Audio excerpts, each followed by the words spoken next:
Добрый день, дорогие друзья! И вот, наконец, мы начинаем свой первый урок изучения калмыцкого языка для тех, кто владеет родным языком на нулевом уровне. И первое, что нужно было бы сказать, это калмыцкое приветствие. Калмыки приветствуют друг друга словами «мендовт». Давайте запишем это слово сейчас на доске.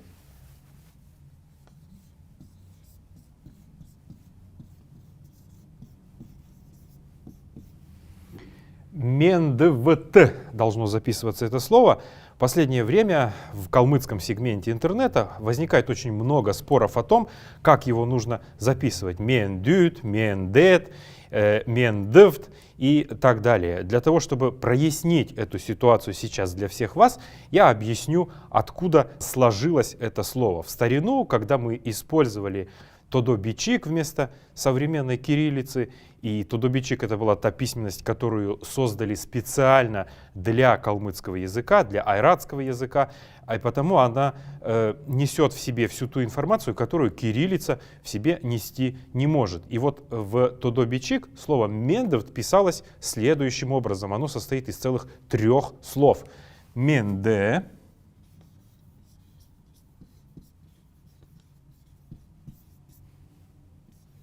«буй», «та». Где слово «менде» имеет значение «здоровье» или «крепость физическая», «буй» — это то, что соответствует современному слову калмыцкого языка «бяне», и «та» — это значит «вы», то есть в здравии ли находитесь вы. Вот так звучало это слово тогда, когда оно возникло. Позже последние буквы в наших словах редуцировались, поэтому эту букву мы не записываем, а слово «буй» превратилось в букву «в», а слово «та» или «вы» превратилось в букву «т». Таким образом, когда мы здороваемся со своими ровесниками, с людьми, которые одинаковы или младше нас по возрасту, мы должны приветствовать их словом «менде». Если же мы говорим с людьми старшего возраста или с большой группой людей и нужно поздороваться, то мы должны использовать выражение «мендевт». Произносить его можно по-разному. «Мендют», «мендет» и так далее. Но самое главное запомнить, как оно отражается на письме. Ведь для того, чтобы оно появилось в современном именно таком виде, как «мендевт», произошел очень длительный процесс изменения этого слова в языке. И вот эта вот фраза «менде буйта» превратилась в слово «мендевт».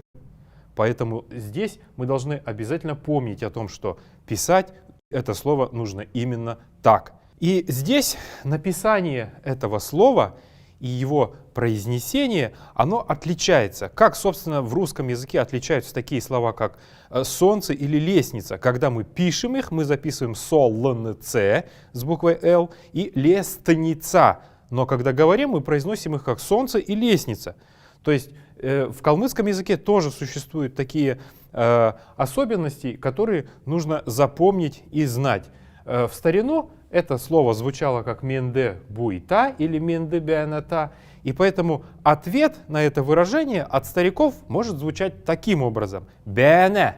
«Бяне» относится к вот этому слову «буй», глаголу, которого сегодня в нашем языке практически нет. Однако в старину, когда он был, он имел значение «бяне», то есть «есть», имеет место быть, присутствует. «Менде бянета», «менде буйта», «менде вт» или «менде втя», даже в некоторых диалектах говорится. Вообще, собственно говоря, калмыцкий язык в старину звучал настолько неодинаково в разных местах и у разных племен, что множество людей не понимали даже друг друга. Об этом написано у множества дореволюционных исследователей Калмыкии. Сегодня с языком у нас таких проблем нет. Мы все в равной степени понимаем друг друга, и западные, и северные, и восточные калмыки, а поэтому проблем таких не возникает, и бояться их не следует. Сегодня мы говорим все на примерно похожем, одинаковом калмыцком языке. И на наших занятиях мы обязательно постараемся выучить этот язык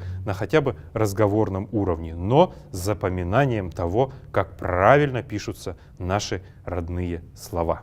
В ответ на приветствие менде или мендот ровесники отвечают менде, а в старину у калмыков существовала такая интересная традиция. Когда человек заходил в чужую юрту, он не здоровался первым. Всегда первым должен был поздороваться представитель старшего поколения или старший по возрасту человек. И поэтому только после того, как он задаст вопрос в здравии или находится гость, гость имел право ответить на этот вопрос, тем более если этот гость был младше по возрасту. Сегодня мы живем в совершенно других условиях, в другой реальности, и поэтому поприветствовать людей старшего поколения считается правилом хорошего тона, а потому, если это ровесники, то мы будем говорить им менде и в ответ получать такое же самое менде. Если же это люди старшего поколения, то они могут ответить нам вот такими выражениями.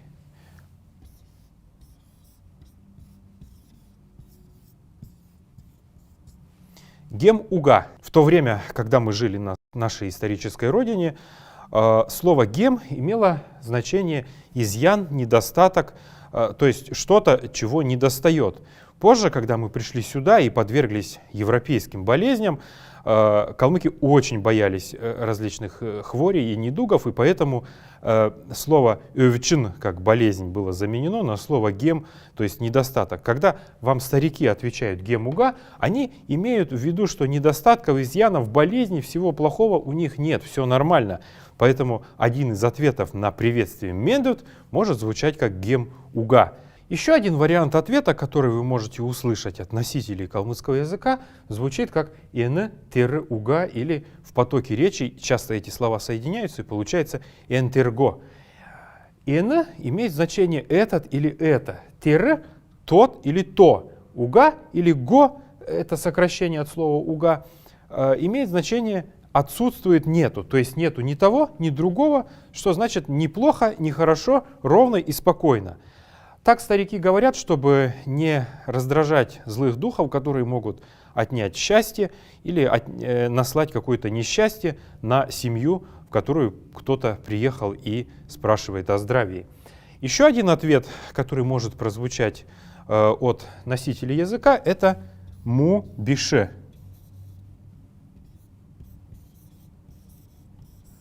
«Му» — это значит «плохой», «биши» — это значит «не». Неплохо. Вот так можно перевести это выражение. Поэтому му-бише это значит неплохо, но и нехорошо, наверное. Поэтому калмыки-старики вообще и всегда боялись похвастаться тем, что они живут хорошо, или пожаловаться на то, что они живут плохо. И поэтому возникали вот такие вот выражения. Еще одно выражение, которое, наверное, тоже следовало бы упомянуть, еще один ответ на наше приветствие может звучать немного странно для современного носителя русского языка, для современного калмыка. Это ответ «бене». «Бене» полностью соотносится или соответствует вот этому выражению «менде буйта» или «менде бенета». Ведь это вопрос, в здравии находитесь ли вы? И поэтому «бене» значит в здравии все нормально, все у нас с собой, все свое у нас присутствует. Поэтому есть и такой вариант ответа. В разных диалектах, в разных местах, в разных районах у нас есть еще большое количество различных выражений, связанных с приветствиями и ответами на них. Ну, основные из них мы с вами разобрали. Все остальное вы можете уже позже, когда наши занятия будут подходить к концу, разбирать и на собственном опыте принимать от тех стариков, от тех носителей калмыцкого языка, которые будут говорить с вами. Когда мы на письме спрашиваем в социальных сетях или еще где-то о здравии нашего собеседника, то мы можем поставить сюда вопросительный знак. «Мендевт» тогда будет значить «в здравии ли находитесь вы?». То есть мы задаем вопрос.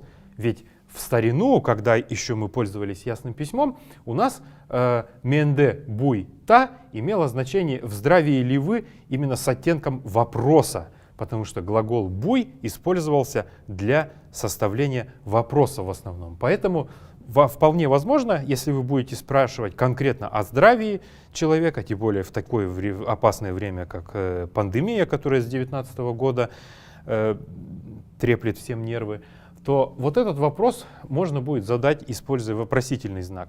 А если вы просто приветствуете своего собеседника, то вы можете поставить и восклицательный знак, ничего страшного в этом не будет.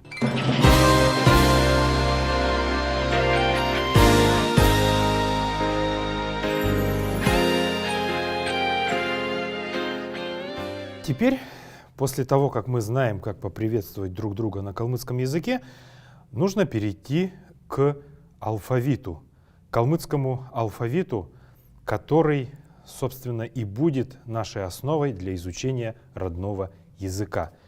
В калмыцком алфавите 39 букв. Я запишу это сюда. 39 букв. Это очень легко запомнить, так как в русском алфавите у нас, в том алфавите, который мы все изучаем в школе, 33 буквы, к которым добавлены еще 6, собственно, калмыцких букв, которых нет в русском языке и в русском алфавите. Это буквы Вы можете повторять за мною, сидя у экранов своих компьютеров или ноутбуков. Ü, Г, Дж, Н. Еще раз. Ü, Г, Дж, Н. И еще раз. Ü, Г, Дж, Н. Большие сложности обычно у людей бывают именно с этой буквой, буквой Н. Почему? Потому что она произносится в нос, и примерно, если сравнивать, то она будет похожа на английское окончание going или, там, например, reading. Поэтому Н, она носовая у нас, и что-то среднее между буквой М и Н, только через нос. Н. Ü, Г, Дж, Н. Это 6 букв, которые добавлены к русскому алфавиту. Это те буквы и те звуки, которых в русском алфавите нет, но есть у нас в алфавите калмыцком. Сейчас очень важно понять будет некоторые правила из грамматики. Их будет не так много, потому что я не люблю использовать грамматические правила для того, чтобы объяснять какие-то темы. Однако, если мы поймем это сейчас, то в будущем нам будет гораздо легче. Итак, вспомним курс школьной программы, который мы все с вами проходили, и вспомним о том, каким же образом отличаются гласные звуки от согласных звуков.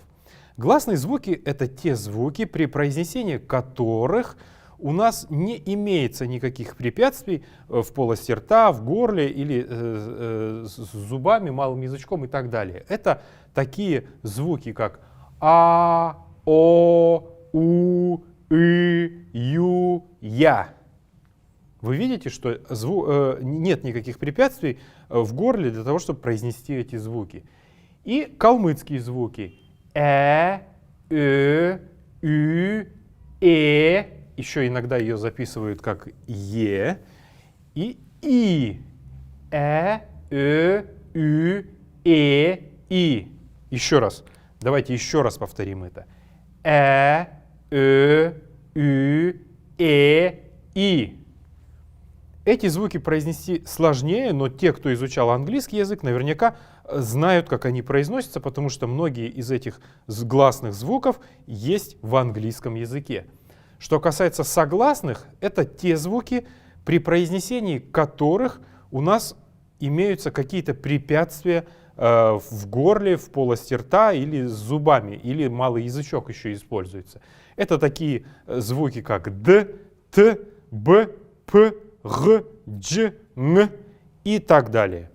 Итак, мы запомнили с вами, что к русскому алфавиту, состоящему из 33 букв, мы добавляем еще 6, собственно, калмыцких букв Ü, Г, Дж и Н. И таким образом получается 39 букв калмыцкого алфавита. Я специально выписал их сюда для того, чтобы объяснить вам, еще одно очень важное правило, которое в алтайских языках, языках алтайской языковой макросемьи, куда относятся тюркские, монгольские, тунгусо-маньчжурские языки, существует такое правило, которое называется правилом сингармонизма. Это понятие запоминать не надо, нужно просто запомнить, как оно работает. Все гласные языка разделены на две категории, которые по-калмыцки называются эры-экшик или эмы-экшик, или твердые гласные и мягкие гласные. Никогда в составе одного слова эти буквы не встречаются вместе, и поэтому я разделил их сейчас для вас вот такой вот красной линией. То есть если слово начинается с буквы А, то все последующие гласные не могут быть мягкорядными или вот этими и. Если же слово начинается с какой-то из любой мягкорядной гласной, то никогда не будет в нем А, О, У и так далее. Это нужно запомнить. Вот между этими гласными р, экшик, это мужские гласные. Давайте запишем это слово сейчас здесь. Р, экшик.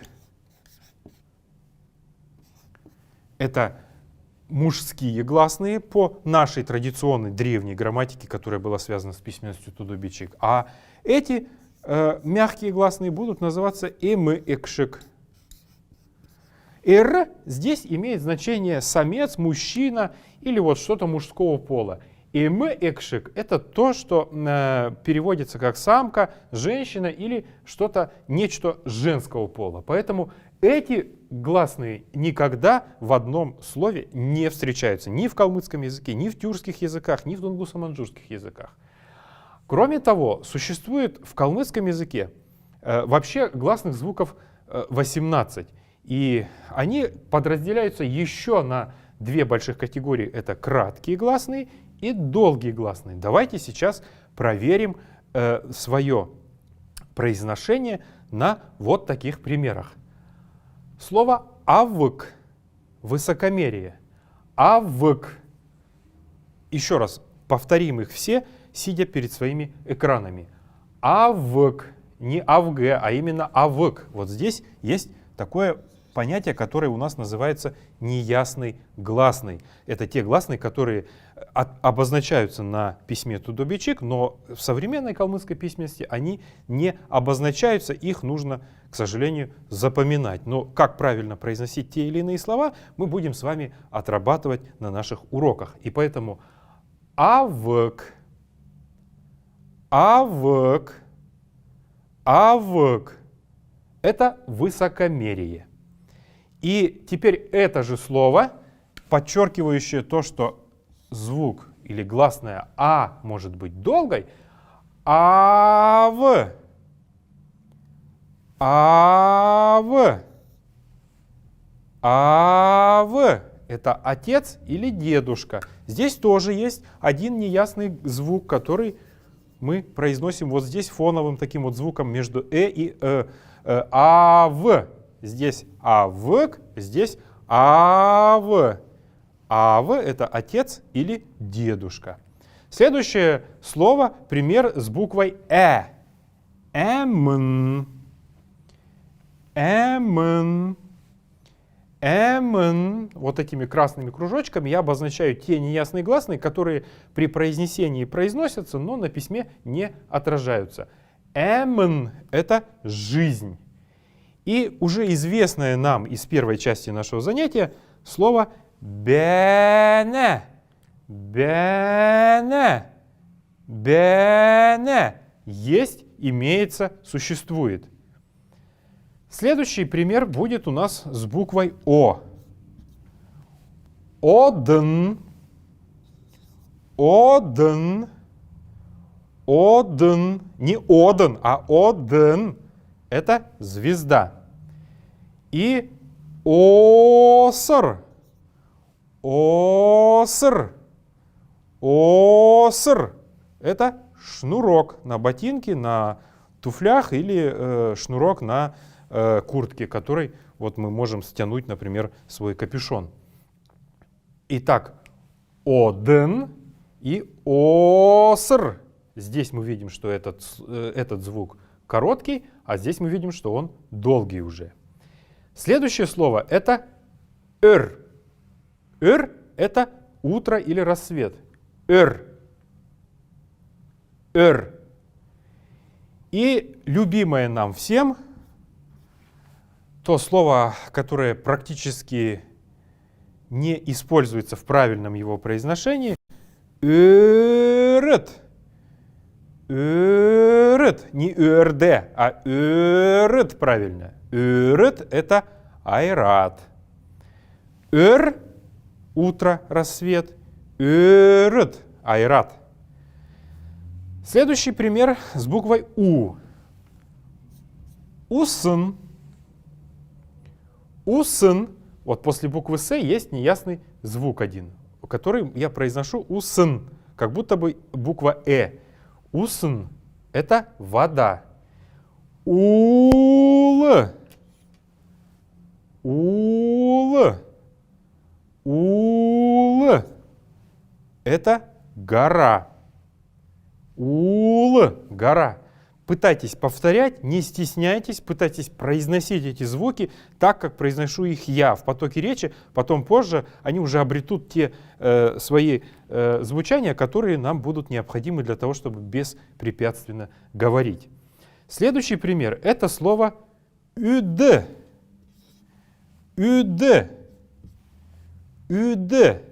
Буква «ü» в этом слове короткая. «Üd» — это обед. «Üd» — обед. И слово пример на долгую букву «ü» — это «üden». «Üden». «Üden». Дверь. «Üd» — это обед. «Üden» — это дверь. Следующее слово с примером на букву «и». «Ичир».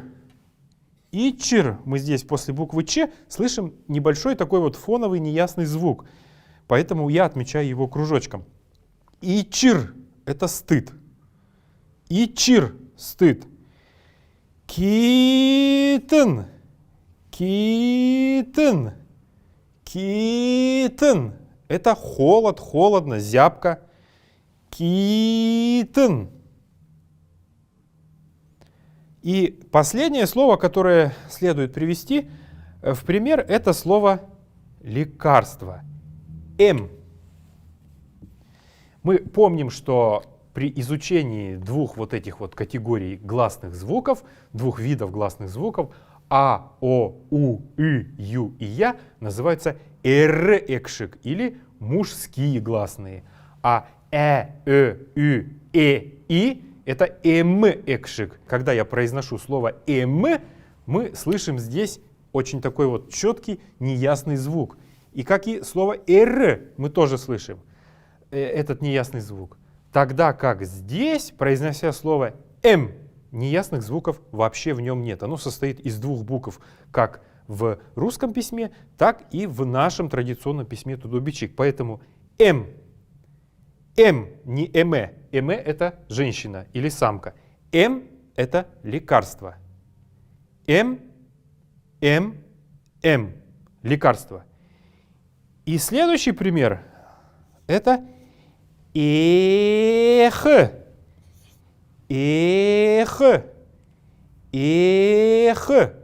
Греть, разогреваться, согреваться, подогревать. Но подогревать имеется в виду здесь подогревать себя, а не кого-то. Гаран эх — это греть руки над костром, над печкой, над батареей, в общем, над чем угодно. Биян эх — это греться на солнышке, сидеть, как вот старики у нас бывает в селах или даже в городе иногда сидят под весенним солнышком и греются.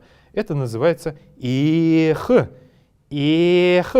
Здесь нужно сказать, что вот этот вот звук, который мы иногда отмечаем как а иногда отмечаем как он произносится в калмыцком языке одним звуком но его нет в русском языке, нет в русском алфавите, а потому мы его отмечаем по-разному, как в начале слова, и во всех остальных позициях мы его отмечаем как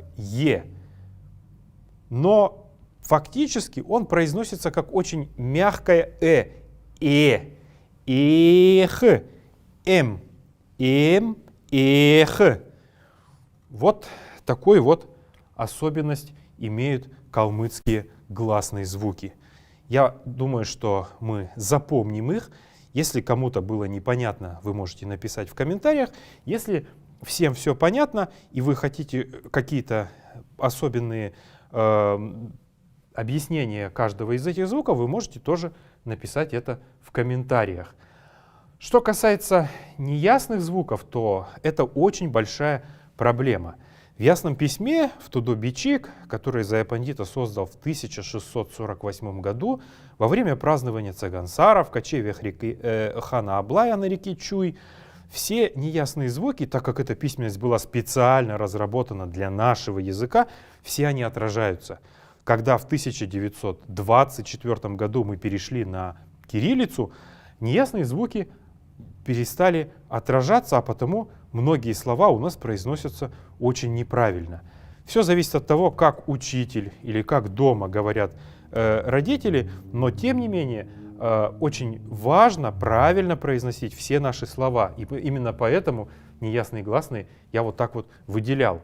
Обычно люди, которые стремятся изучить калмыцкий язык, сталкиваются с одной очень большой неприятной проблемой. Проблемой того, что калмыцкие многие слова имеют большое количество согласных, и их очень сложно прочесть. Давайте разберем один из таких примеров. Например, слово «көгілжіргін».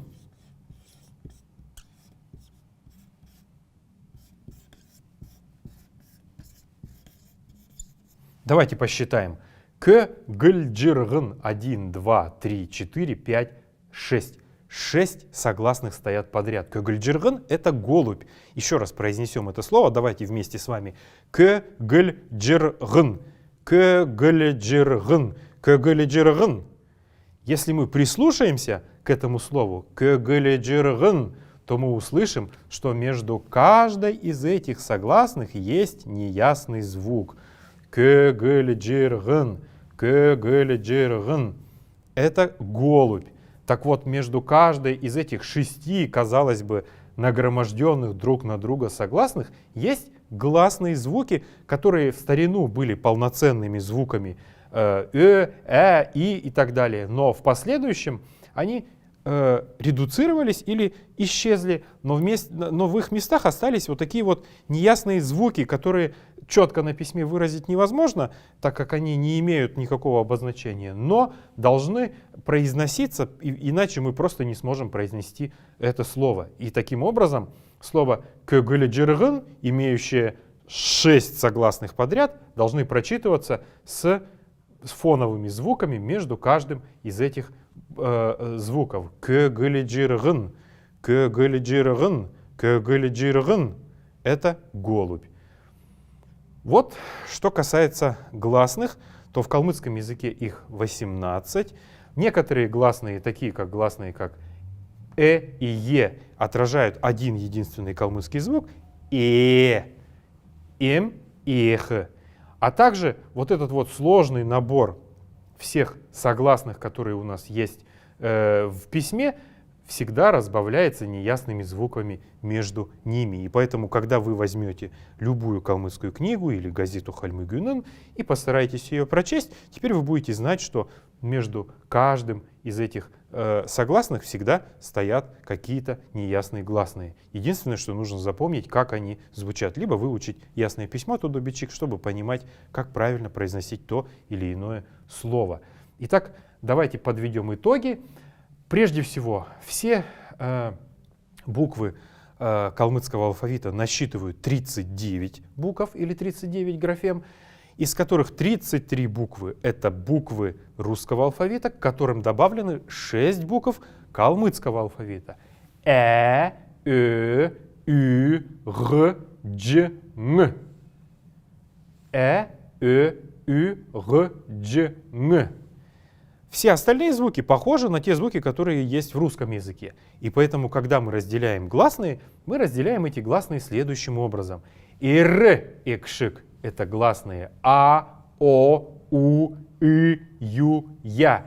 Ир имеет значение самец-мужчина, экшик — это гласная или что-то очень такое протяжное, красивое. Иногда песни тоже называют икшик-дун, то есть очень красивая, протяжная, такая вот великолепная песня. И эмы-экшик, эмы имеет значение самка или женщина, и экшик, как мы уже поняли, это гласная. Ü, и. Это будут у нас женские или мягкие гласные. Гласные бывают короткими, как, например, авк и ав, эмн и бене, одн и оср, или эрет. Вот здесь я забыл отметить, кстати, неясный звук, который стоит после буквы р. Эрет между и Что-то такое. Эрет, усын, улы, үд, үден, ичир, китен, эх. Вот что касается калмыцких гласных. Теперь перейдем к обсуждению согласных.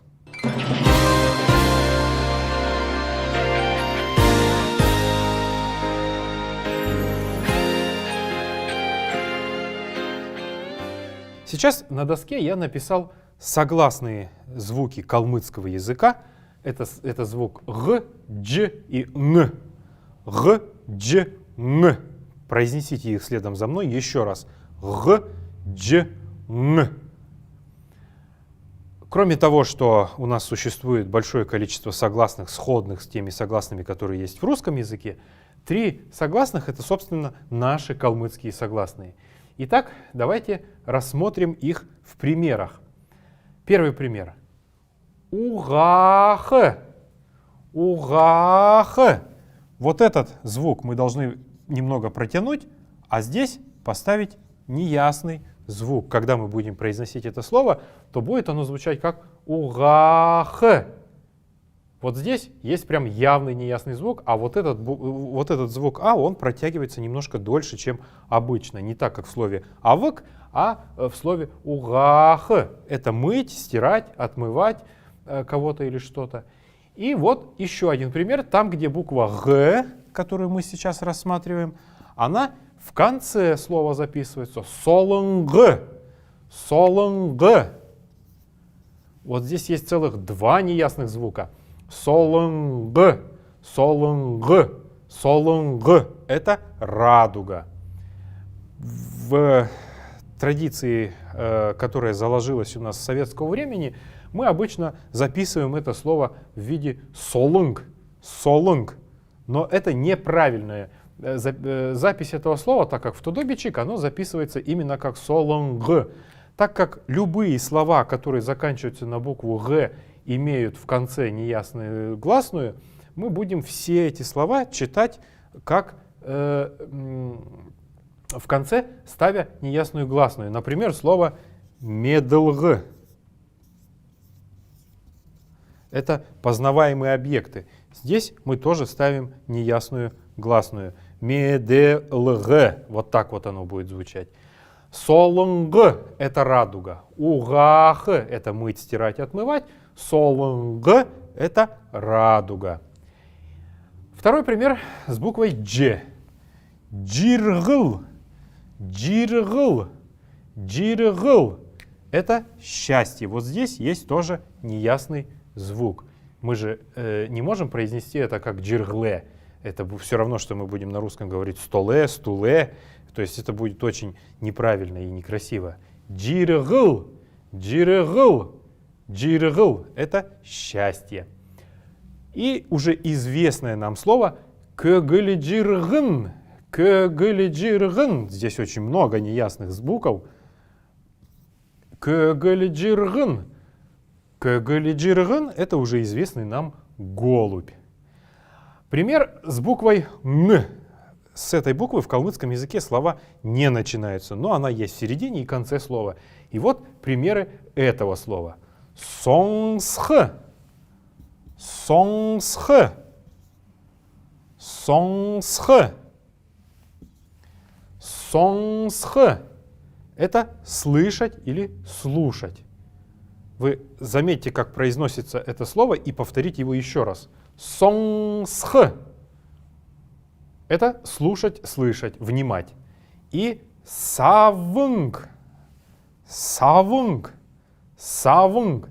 Савунг — это мыло. Еще раз повторим его. Савунг. Здесь между буквой В и Н есть неясный звук. Сонгсх. Савунг. Сонгсх — это слушать, слышать, внимать. Савунг — это мыло. Кстати, слово это происходит из арабского языка, и минуя массу других языков, оно пришло и к нам в язык. И последний пример, который бы хотелось очень четко объяснить сегодня всем нашим слушателям и зрителям, это использование буквы «г» в начале слова. Фактически оно записывается как «га-ха», «га-лун» и «госн». Но когда буква «г» стоит в начале слова, все эти слова будут произноситься как буква «г». Вот эта буква «г». То есть «га-ха» — это свинья, «га-ха», «га-ха» — свинья, «галун», «галун», «галун». Вот здесь вот чуть-чуть дольше, чем нужно произносить эту букву. Не так, как в слове «усн». «Галун», она имеет какое-то небольшое интонационное ударение вот на букве «у». «Галун» — это гусь. И «госн», «госн», «госн». Между буквой «с» и «н» есть небольшой неясный звук. «Госн» — это сапог. Итак, мы сейчас рассмотрели 3 согласных калмыцкого языка и их использование. 3 согласных калмыцкого языка — это г, дж и н. Г, дж, н. Г, дж, н. В примерах они звучат так. Угах — мыть, стирать, отмывать. Солунг — радуга. Джиргл — счастье. Көгілі джиргын — голубь. Идж в конце слова оно будет иметь такой неясный звук, похожий на букву И. Идж — это бабушка или мама. Сонсх — это слушать. Савунг — это мыло. В начале слова, если пишется буква Г, то она читается как буква Г. Поэтому гаха, галун, госн. Гаха, галун, госн. Вот это был первый урок. Дорогие друзья, мы заканчиваем его. И хочется пожелать, чтобы, зная, как произносятся и пишутся наши калмыцкие звуки, зная то, что мы имеем в своем алфавите 39 букв, очень прошу вас всех подойти к этому серьезно, взять газету «Хальмык Үнэн», взять какие-то книги, журналы или детские какие-то издания, читать их вслух для того, чтобы ваш язык привыкал произносить калмыцкие звуки. И тогда прогресс, который будет у нас на занятиях, можно будет отсчитывать по количеству наших уроков. Если вы сегодня сумеете прочесть какие-то тексты на калмыцком языке, то в будущем нам будет гораздо легче его изучать. Спасибо за внимание. Сегодня, если подытожить, мы прошли все гласные и согласные калмыцкие звуки. Мы выяснили, что их существует, всех букв калмыцкого алфавита существует 39, однако звуков гораздо больше. Гласные звуки подразделяются на звуки краткие и долгие, ав и авк, например. И согласные звуки — это г, дж и н. Их всего 3, и в принципе эта тема достаточно легкая. Кроме того, очень важно понимать, что в калмыцком языке существуют неясные звуки, которые на письме не отражаются. И поэтому я отмечаю их в наших занятиях вот посредством вот таких вот кружочков, пометок, которые будут помогать вам правильно прочитывать наши слова. Нужно сказать, что гласные бывают у нас мужские и женские, твердые или мягкие, и рекшик, и эмы-экшик. И в одном слове они не встречаются. Давайте рассмотрим это. Гаха, галун, госн и все остальное. Вы видите, что здесь а, у, а, о и так далее. То есть нет никаких гласных, которые бы были мягкорядными, то есть ü и так далее. Вот это правило не нужно путать, потому что при последующем, когда мы будем склонять слова, оно очень и очень будет нужно. Всего хорошего, дорогие друзья. До встречи на следующем уроке. Не забывайте читать книги или газеты, какие-то любые издания на родном языке.